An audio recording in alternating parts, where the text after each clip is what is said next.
Et bien le bonjour à vous tous, on se retrouve ici dans mon humble demeure, on est chez moi, en Ariège. On va un petit peu tourner ma vidéo de mes 10 jeux préférés de tous les temps. J'essaye de varier, qu'il y ait un petit peu divers styles de jeux. Du coup ce sont mes 10 jeux à moi, mes 10 jeux préférés et surtout les 10 jeux qui ont changé ma vie et qui me définissent. Et on commence notre petite sélection avec le premier jeu qui va être Hit. Hit, je l'ai découvert il y a à peu près 3-4 ans de ça, je dirais. C'est tout con, c'est un jeu de stop ou encore. J'adore cette mécanique. Hit, ça va être juste un petit jeu de cartes avec des numéros. Les numéros dessus vont aller de 1 à 10. Comment ça marche? Le premier joueur va tout simplement piocher une carte et la mettre devant soi. Soit il peut s'arrêter là, soit il peut continuer. S'il continue, il prend le risque de retomber sur le même numéro qui sera devant lui. Auquel cas, il a tout perdu. Ça part à la défausse et c'est à l'autre joueur. Quand c'est à moi, je fais de même. Je pioche et je regarde. Le 6. Ok, très bien. Moi, je suis joueuse. Du coup, je continue. Le 10. Le 10 est la plus forte. Est-ce que je m'arrête? Est-ce que je continue? Mais je suis joueuse. Je continue. Le 9. Bingo. Si autour de la table, je vois le même numéro que ce que j'ai pioché, je vais le voler à mes petits copains. Et merci Baptiste, je te vole celui-ci. Je suis joueuse. On continue. Le 7. Yes. Il est encore devant et je le vole à l'adversaire de devant. Et je m'arrête là. Je passe le tas aux autres et ainsi de suite. Dès qu'on a fait un petit tour de table, ce qui est devant nous est acquis et sera compté directement pour les points de victoire. Et on continue notre sélection avec un petit jeu d'ambiance qui est juste ici. C'est le Codenames. Codenames, je crois que c'est le jeu que j'ai le plus joué au cours de toute ma vie, toute mon existence. C'est vraiment un gros coup de cœur pour moi. J'ai adoré ce jeu, je le sors partout, tout le temps, avec tout le monde. C'est tout simplement un jeu d'association d'idées. J'adore ces styles de jeu. Je suppose que beaucoup d'entre vous connaissent le Codenames, mais je voulais aussi vous parler du Codenames Duo. C'est le Codenames pareil que vous connaissez, mais uniquement en 2 joueurs. Et là par contre c'est coopératif, et ce sera le seul jeu coopératif de cette sélection. Codenames Duo est pour moi un cran au-dessus en termes de complexité par rapport au Codenames de base. On va avoir le même principe, par contre les tuiles noires, il y en aura plusieurs dans le jeu, il me semble qu'il y en a 5 au total. Et pour le coup, j'ai galéré avant de réussir les premières parties. Une fois que c'est pris, que c'est rodé, c'est bon, mais c'est pas super simple à gagner. Le prochain jeu que je compte vous montrer et vous expliquer, c'est un jeu pour le coup qui a littéralement changé ma vie. Ce jeu-là n'est d'autre que Ricochet. C'est un petit jeu avec une grille où on va devoir faire des ricochets. Je vais avoir un rébut de départ et je vais avoir 2 mots de départ. À moi de trouver des associations d'idées et de mots en faisant des ricochets et ainsi de suite, ainsi de suite, ainsi de suite, ainsi de suite. À la fin, il ne me restera que quelques mots.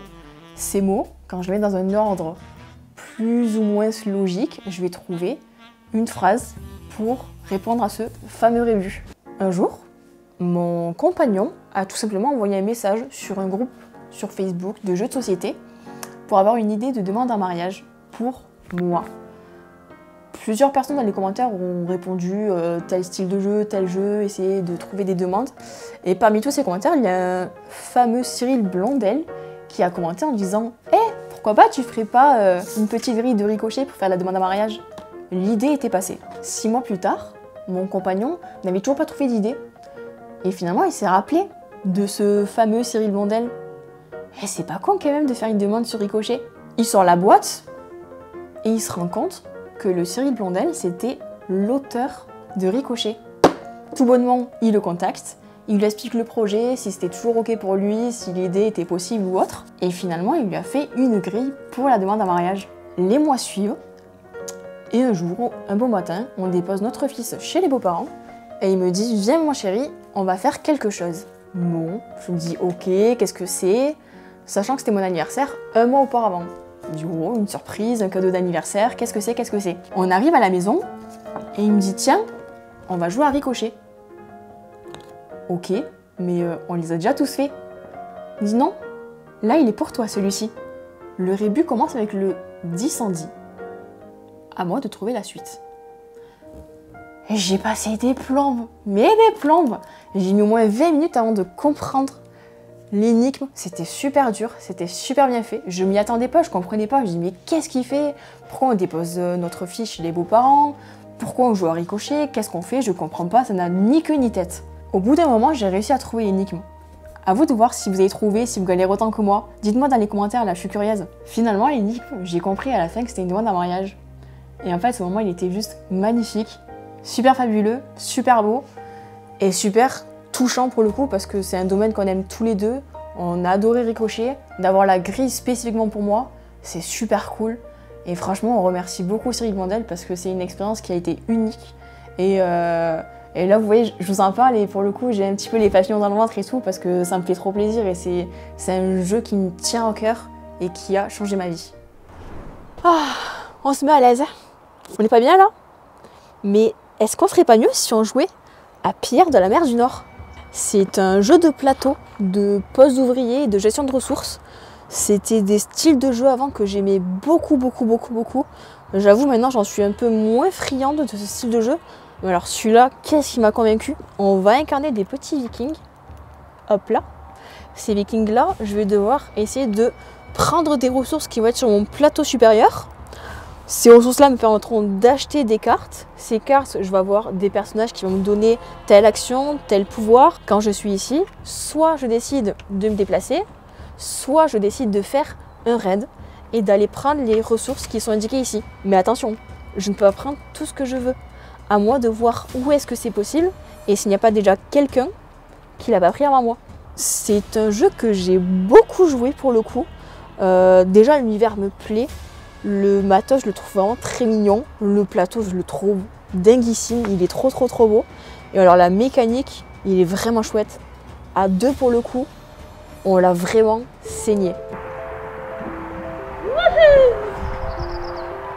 Et tout de suite, le jeu qu'on va voir, c'est un chouchou. C'est mon chouchou. Et ce jeu a une histoire. Venez, c'est par là. Art moderne. Art moderne, c'est vraiment mon chouchou. C'est tout simplement un petit jeu d'enchères. Je l'ai découvert il y a 3 ans de ça. C'était chez un pote. Il me dit hey, tiens, on joue à ça. Franchement, ça me plaît pas du tout. Les enchères, je connais pas, mais ça ne m'attire pas. On a fait une partie. Waouh! Pour le coup, j'adore ce jeu. Je l'ai aimé. Tellement que je l'ai aimé que je l'ai cherché partout. J'ai voulu l'acheter. Il est introuvable. Il n'existe plus. J'ai cherché sur tous les sites internet, tous les sites d'occasion. Impossible de le trouver. Ça fait 3 ans que je gonfle mon chéri avec ce jeu. Je veux art moderne. C'est tout simplement un jeu d'enchères. Je vais avoir des tableaux qui vont être devant moi sur un plateau central. Je vais en avoir 5. À moi, tout simplement, de piocher des cartes et de vendre mes tableaux. Par exemple, mes tableaux, je vais pouvoir soit le jouer, le mettre au centre de table, et c'est qui veut, achète et le prend. Soit des petits tableaux où je vais le poser et je fixe un prix. Je vais dire, ok, j'en veux 30 000 €. Qui veut l'achète. Par contre, si on ne me l'achète pas, c'est à moi de l'acheter. Et il vient dans ma collection. Je vais avoir d'autres effets où le premier joueur va dire un prix, le deuxième un autre, et ainsi de suite. Bref, il y aura plein de façons possibles de faire des actions. À moi de faire le plus d'enchères, d'en demander au maximum de prix pour avoir le plus de thunes possible. Ma première partie, j'ai fait un petit peu la fourbe, la peste on va dire. Et j'ai vendu des tableaux, mais à des sommes, mais astronomiques. Vraiment, les joueurs autour, ils en avaient marre, ils disaient mais c'est pas possible. Et en fait, dans ce jeu, il y a des retournements de situation, il y a de tout. Il y a de l'intrigue, il y a du suspense, il y a du pari. Il faut oser quoi. Et franchement, j'ai adoré ce jeu. Au moment où on tourne la vidéo, mon anniversaire était il y a 2 semaines. Je me dis, allez, je vais faire un dernier petit tour sur internet pour voir si je ne le trouve pas. Je vais tout simplement sur Ocaseo. Je trouve art moderne. J'achète. J'étais trop contente. Je rentre le soir, voir mon chéri, je fais « Hey, mon amour, j'ai acheté art moderne, ouais !» Et là, il me regarde, mais dépité. Lui aussi, il a trouvé au même moment, pour la première fois depuis 3 ans, sur Ocaseo, et on l'a acheté tous les deux en même temps. Il était deg le pauvre. Du coup, j'en ai deux. Et le prochain jeu que je vais vous parler, c'est tout simplement Terraforming Mars. Je suis obligée de mettre ce jeu dans ma sélection des top 10. Parce que pour le coup, c'est le deuxième jeu qui a changé toute ma vie. Terraforming Mars, c'était pour moi à l'époque un gros jeu. Un jeu expert qui, je l'avoue, me faisait assez peur. Je n'ai jamais osé y jouer jusqu'à il y a 2 ans. J'étais enceinte et je devais accoucher au 20 juillet. Retenez bien la date, 20 juillet. Le 20 juillet arrive et je n'ai toujours pas accouché. Donc j'étais à 9 mois de grossesse. À partir du moment où on fait les 9 mois de grossesse, tous les jours, on doit aller à l'hôpital pour essayer de faire des déclenchements. Je vais à l'hôpital, on me déclenche l'accouchement, ça ne marche pas. Le lendemain, je vais à l'hôpital, on déclenche l'accouchement, ça ne marche encore pas. Je vous rappelle que je suis enceinte.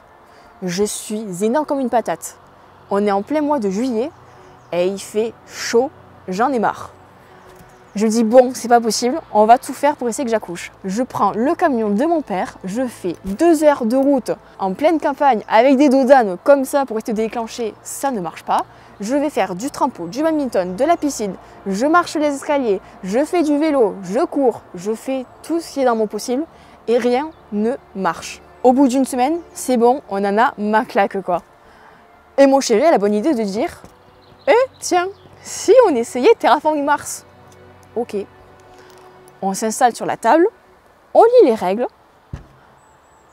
Et là, je commence à avoir des contractions. Je me dis, c'est pas possible. C'est pas possible, c'est pas possible. On lit les règles, on commence à jouer. Je commence au fur et à mesure du temps à vraiment avoir du mal, à avoir des contractions de plus en plus intenses. Mais c'est pas grave, on va finir le terrain. Au final, il m'a fallu 6 heures de jeu entre le lecture de la règle et le fait de jouer la partie. J'en pouvais plus, mais vraiment j'en pouvais plus. J'avais le dos en compote, j'avais mal au bide, j'étais crevée. Pouf! On va à la mater, on prend en photo toute la disposition de la table parce qu'il nous restait un tour de jeu, mais là c'était trop. On part à la mater, j'accouche, c'est 3 heures du mat, on rentre dans la chambre, le bébé dort, je le pose et on sortira. On remet tout comme il faut, et on finit notre partie à 5 heures du mat à la mater alors que j'ai accouché 2 heures auparavant. Et je vous amène à bord de ma navette spatiale. Voilà, non je déconne, c'est mon trampo. Mais je voulais vous parler de Welcome to the Moon. Welcome to the Moon, c'est le premier jeu à cocher qui m'a dit waouh, c'est génialissime les jeux à cocher. J'en avais essayé quelques-uns auparavant et ça ne m'avait pas forcément convaincu. J'ai voulu essayer celui-ci et vraiment pour le coup ça a été un énorme coup de cœur pour moi et ça fait partie vraiment de mes jeux chouchous favoris, coup de cœur et qui ont changé mon mode de fonctionnement dans mon style de jeu aussi. Welcome to the Moon, c'est tout simplement le premier jeu à cocher en campagne. C'est-à-dire que je vais avoir des plateaux, je vais en avoir plusieurs. Comme son nom l'indique, je vais devoir cocher, faire des zigzags, des petites démarcations en fonction des cartes que je vais piocher. Je vais piocher une carte, j'inscris le nombre et la ressource attitrée, à moi d'essayer de faire le plus gros score pour gagner mon adversaire. C'est un jeu que j'ai découvert il n'y a pas très longtemps pour le coup. Je crois que je l'ai découvert il y a à peine 6 mois par là. C'est vraiment, j'ai juste ouvert, j'ai coché mon premier numéro et j'ai vu limite toute ma vie défiler tellement que j'ai trouvé ça merveilleux. C'est donc un jeu qui m'a changé et pour le coup en tant que joueur, je me suis dit ok, il n'y a pas que le type de gestion de ressources ou de placement d'ouvriers ou gestion de tuiles qui existe dans le jeu. Il y a plein d'autres styles comme les jeux à cocher, les jeux d'ambiance, les jeux de pli, des catégories que je ne connaissais pas forcément. Et en fait les jeux à cocher, je les ai exploités, j'en ai fait beaucoup. Et pour le coup c'est des jeux qu'on fait très bien en solo qui marchent super bien, mais qui marchent aussi avec d'autres joueurs qui pour la plupart peuvent s'amener partout et qui, comme celui-ci, peut vraiment procurer des sensations dignes d'un vrai jeu de plateau et d'un gros jeu de plateau. Dans cette sélection, j'ai aussi voulu mettre ce jeu-là, non pas parce que c'est un jeu qui est excellent, qui est oufissime, mais plus parce que c'est un jeu que j'ai vraiment beaucoup joué, à tel point que j'ai joué que c'est vraiment, j'ai détruit les cartes, elles sont pliées, elles sont mâchées, elles sont mouillées, mais c'est pas grave, c'est vraiment un jeu que j'ai beaucoup apprécié. 13 Ghosts, c'est un jeu minimaliste où on va devoir essayer de deviner quel nombre est l'autre personnage. On va être dans l'univers un petit peu de fantômes, d'esprits. Tout simplement, le premier joueur va piocher une carte et va choisir quel nombre il va incarner. Les cartes vont aller de 1 à 13, à lui de choisir. Je vais devoir trouver en premier quel nombre lui il est. Pour cela, je vais jouer des cartes. Soit je joue la carte face visible, et auquel cas mon adversaire sait que je ne suis pas ce numéro. Par contre, je peux appliquer cet effet et lui poser une question. Par exemple, est-ce que ton numéro est pair? À lui d'y répondre. Soit je suis plus stratège et je décide de jouer une carte face cachée, auquel cas je ne donne aucune indication sur le nombre que je suis et je fais une attaque. Moi, je pense que tu es le 13. C'est vraiment un petit jeu d'apéro, un jeu pour le coup avec une logique assez mathématique dans le sens où je vais devoir réfléchir à quel nombre il est. Ok, je sais qu'il a posé le 4, qui n'est pas le 12, que moi j'ai vu quand j'ai pioché le numéro 3 et que son nombre est pair, du coup il me reste que cette solution ou cette solution. À moi d'être le plus rapide possible et de vraiment deviner quel personnage il incarne. C'est un jeu qui dure pour le coup 5 minutes, un jeu de part, un jeu d'apéro, un jeu pour pouvoir faire cuire nos pâtes et dès que c'est fini, hop là on mange. Peut-être que ça ne plaira pas aux gens qui sont plus littéraires, mais pour les amoureux des chiffres, les amoureux des indices mais un peu des rôles cachés, c'est vraiment quelque chose qui peut vous plaire et en tout cas qui m'a plu à moi. Les petites bourgades, c'est un jeu que je trouve fabuleux dans la mécanique, dans le principe et surtout dans la sensation qu'il nous procure. Dans les petites bourgades, on va tous avoir un petit plateau qui va être individuel. On a tous au centre de la table des objectifs qui seront communs. Les objectifs, ce sera des bâtiments à construire. Je vais avoir des commerces, des boulangeries, des églises, des épiceries, bref, tout ce que vous voulez. Lorsque c'est mon tour, je vais imposer une couleur. Ok, tout le monde prend du jaune. À moi de prendre le petit cube jaune et tous les autres joueurs autour de la table vont devoir également prendre un cube jaune et le placer dans leur petit plateau. On fait ça sur plusieurs tours de table. Dès qu'un des joueurs a trouvé comment faire l'agencement de cette petite carte boulangerie, on dit ok c'est bon c'est fait et je vais prendre sa tuile correspondante avec le petit battement que je vais devoir mettre dans mon petit plateau. C'est un jeu que j'ai vraiment beaucoup apprécié, déjà de par le thème, le graphisme, vraiment je me suis plongée dans la partie et on peut y jouer soit en solo ou jusqu'à 6 joueurs et pour le coup moi qui suis adepte des jeux à 2, je l'ai trouvé divin dans le principe du jeu à 2. Je vais être obligée d'observer le plateau de l'autre joueur pour essayer de l'enquiquiner au maximum. Et vraiment, j'ai passé toute ma partie à faire chier mon adversaire comme pas possible. Et ça, qu'est-ce que ça m'amuse! Changement de décor, on se retrouve ailleurs, pas chez moi et pas le même jour. Justement, parce que j'ai une petite histoire à vous raconter. Lors du tournage que j'ai fait avec Baptiste du coup, on a présenté mes jeux, on a fait mon top 10, puis tout s'est bien passé. Le soir, il a dormi chez moi et je me suis dit bah vas-y tiens Baptiste, fais-moi découvrir un jeu. Il dit ah je sais pas, bah tiens il y a Dominion. Bah je le regarde, je me dis bah non c'est moche, j'aime pas Dominion quoi, autre chose. Il dit si c'est bien Dominion, on teste et tout. Bon ok c'est parti, on teste, on fait une partie. Et là, mes révélations. Ce jeu est excellent. Dominion, qu'est-ce que c'est? Bah, tout simplement, c'est un jeu de deck building. Le deck building, pour ceux qui ne connaissent pas, le principe, c'est ultra simple. Je vais avoir 5 cartes de départ. À nous de nous débarrasser de ces cartes, d'acheter les cartes qui sont présentes sur le marché, de construire notre deck et de faire le jeu le plus pur, le plus épuré et le plus fort possible pour essayer de massacrer les autres. J'ai eu très peu de jeux qui m'ont fait cet effet-là. Je pense quand même à Terra et à Welcome to the Moon où ça m'a fait un waouh. Et ça faisait longtemps et des années que je n'avais pas eu ce sentiment envers un jeu. Et Dominion, je suis trop contente parce que justement j'ai eu ce truc de waouh, c'est merveilleux, c'est trop bien. Et du coup, j'ai voulu acheter toutes les boîtes direct. Donc voilà, ça, foncez, c'est pépite. Et c'était donc mes 10 jeux coup de cœur, mes 10 jeux préférés de tous les temps. Effectivement, peut-être qu'il y en aura d'autres, mais pour le moment, dans ma vie de joueuse, ce sont les 10 que j'ai retenus. J'espère que vous êtes restés jusqu'au bout, et surtout je vous remercie si vous êtes restés jusqu'au bout. Vous de me dire si vous avez des jeux en commun avec moi ou pas. Pour le coup, je serais vraiment curieuse de voir. Et j'espère que si vous testez ces jeux, ils vous plairont autant qu'ils m'ont plu.